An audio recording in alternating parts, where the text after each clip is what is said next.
ایرانی وزیر خارجہ عباس عراقچی نے لبنان میں 2 صحافیوں کی شہادت پر اظہار افسوس کیا ہے۔ ایرانی وزیر خارجہ عباس عراقچی نے صحافیوں پر حملہ سچائی اور آزادی صحافت پر حملہ قرار دیا۔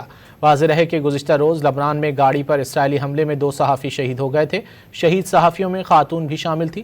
گاڑی پر حملے میں 2 سویلین بھی شہید ہوئے۔ اسرائیل نے گاڑی میں موجود میڈیا کی ٹیم کو نشانہ بنایا تھا۔ دوسری جانب لبنانی صحافیوں نے اسرائیلی بربریت کھل کر دنیا کے سامنے دکھانے کا عزم ظاہر کیا ہے۔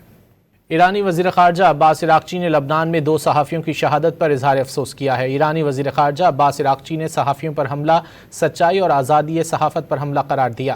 واضح رہے کہ گزشتہ روز لبنان میں گاڑی پر اسرائیلی حملے میں 2 صحافی شہید ہو گئے تھے۔ شہید صحافیوں میں خاتون بھی شامل تھی۔ گاڑی پر حملے میں 2 سویلین بھی شہید ہوئے۔ اسرائیل نے گاڑی میں موجود میڈیا کی ٹیم کو نشانہ بنایا تھا۔ دوسری جانب لبنانی صحافیوں نے اسرائیلی بربریت کھل کر دنیا کے سامنے دکھانے کا عزم ظاہر کیا ہے۔ ایرانی وزیر خارجہ عباس عراقچی نے لبنان میں 2 صحافیوں کی شہادت پر اظہار افسوس کیا ہے۔ ایرانی وزیر خارجہ عباس عراقچی نے صحافیوں پر حملہ سچائی اور آزادی صحافت پر حملہ قرار دیا۔ واضح رہے کہ گزشتہ روز لبنان میں گاڑی پر اسرائیلی حملے میں 2 صحافی شہید ہو گئے تھے۔ شہید صحافیوں میں خاتون بھی شامل تھی۔ گاڑی پر حملے میں 2 سویلین بھی شہید ہوئے۔ اسرائیل نے گاڑی میں موجود میڈیا کی ٹیم کو نشانہ بنایا تھا۔ دوسری جانب لبنانی صحافیوں نے اسرائیلی بربریت کھل کر دنیا کے سامنے دکھانے کا عزم ظاہر کیا ہے۔